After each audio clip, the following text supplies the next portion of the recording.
going to review the letters one more time, grouping them by type so that you can see letters with similar characteristics next to each other. So first I'm going to start with the letters that are, also this paper I'm using now is a little bit smaller. The distance between the horizontal lines is a little bit smaller.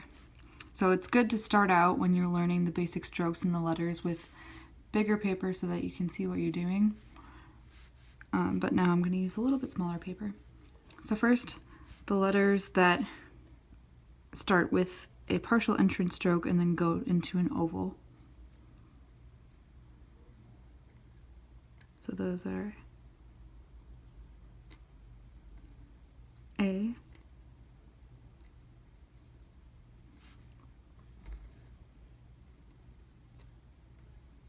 C,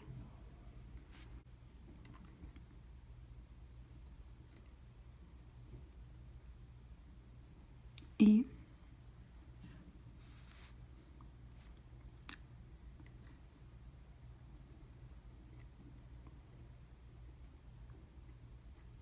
O,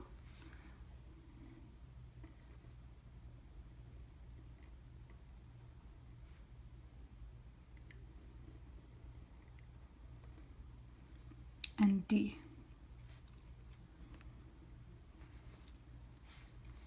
Now I'm going to write them all next to each other so you can see how they would connect, or how you would connect between letters. So this exit stroke of this A is becoming the entrance stroke of this C. Now this exit stroke of the C is a partial entrance stroke for the E.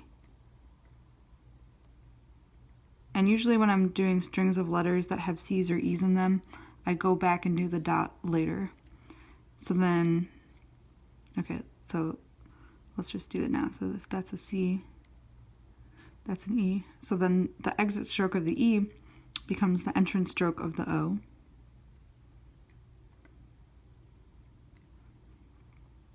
Now connecting an O to a D, you're going to stop this comma dot before you get to the header line.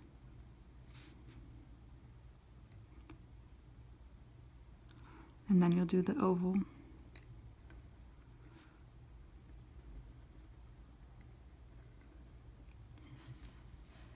Now we'll do the letters that have ascending stem loops, starting with B,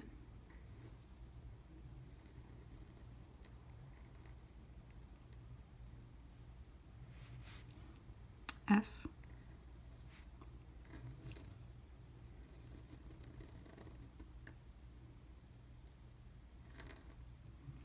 so B, F, then H,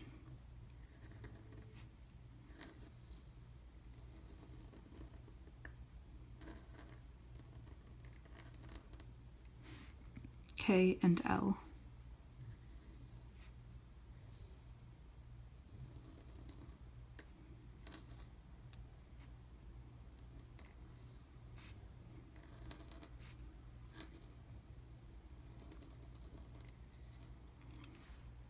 Now I'll show you how to connect them. Now each of these starts with an entrance stroke and ends with the same shape exit stroke.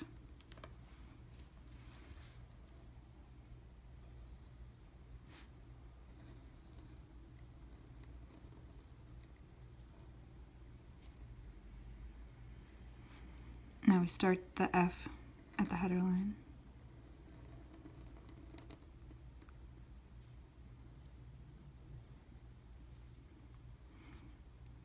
H,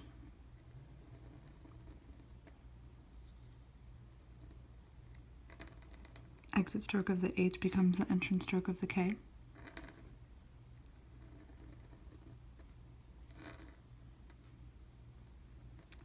Exit of the K becomes entrance of the L.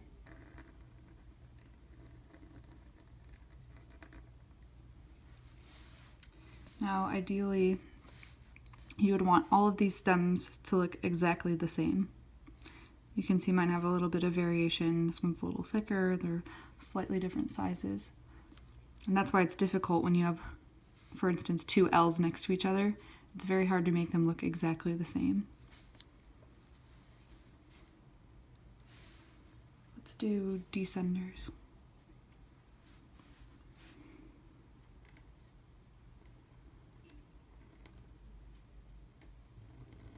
G, lift. Then we have J.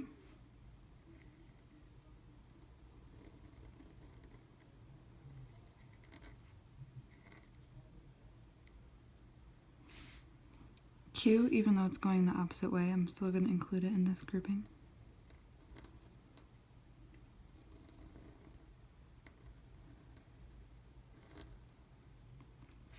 Y.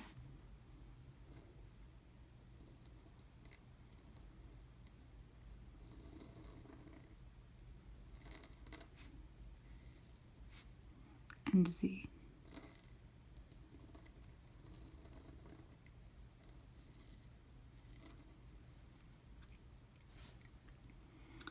Let's connect these together, starting with G.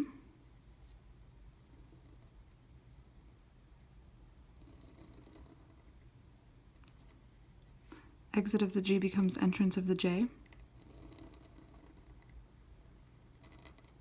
going to skip to Y.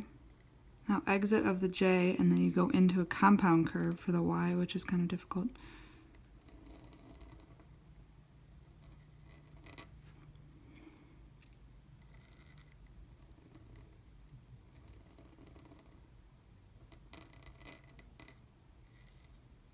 Don't forget to dot the J. Now again, these should all look identical, the loops.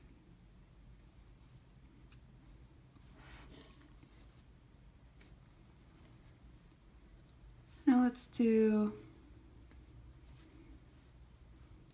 M and N.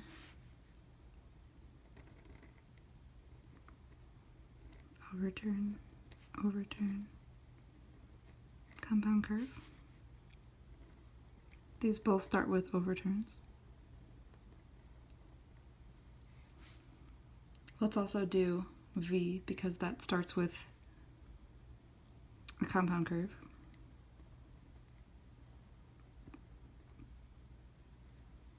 And X, because that also starts with an overturned shape.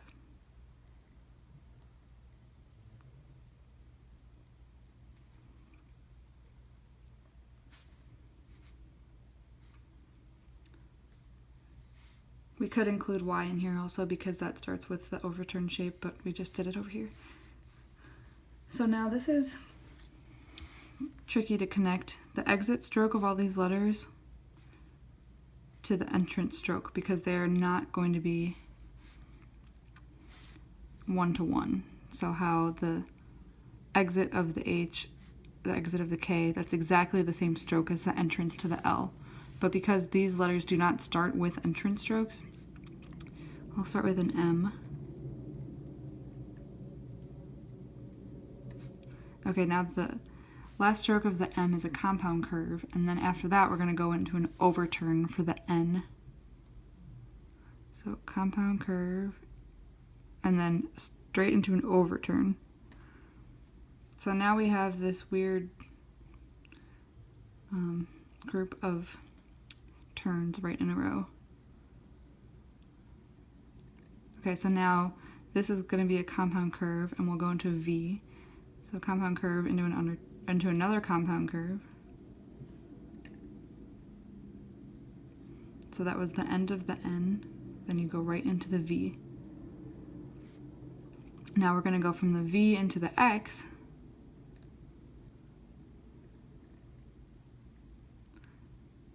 So the end of the V goes up, and then we go directly into an overturn for the X.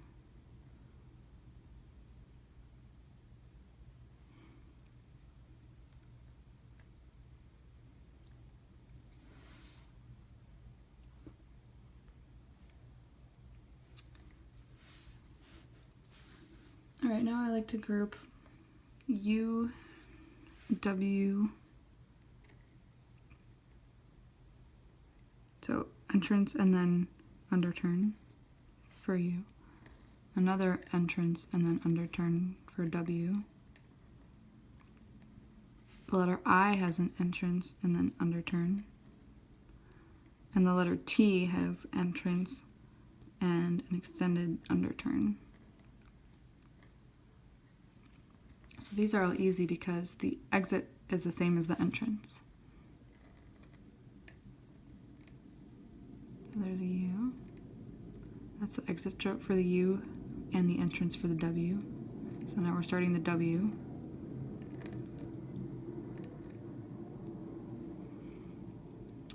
The exit for the W is the entrance for the I. Exit for I is entrance for T.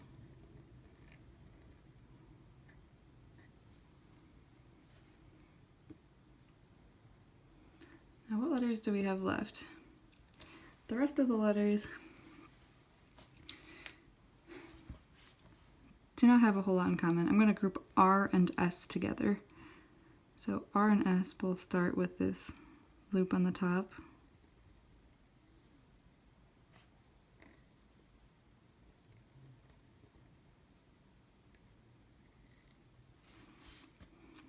And they both start and end with an entrance or exit stroke. You just have to remember when you're making the exit of the R going in the entrance of the S, you have to go up past the header line.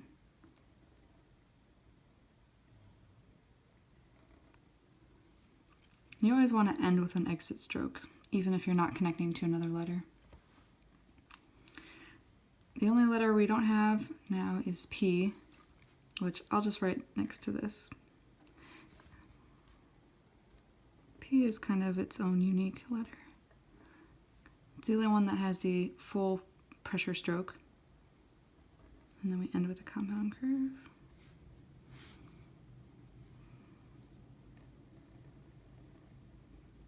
Full pressure stroke. Compound curve.